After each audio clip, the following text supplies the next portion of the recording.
Ну а здесь шрапнельная башка. Смотрим, что она нам покажет.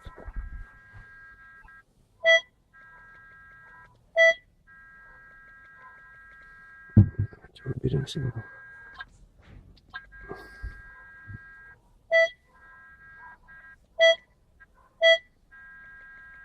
Такое вот сочетание проводимости и магнитности.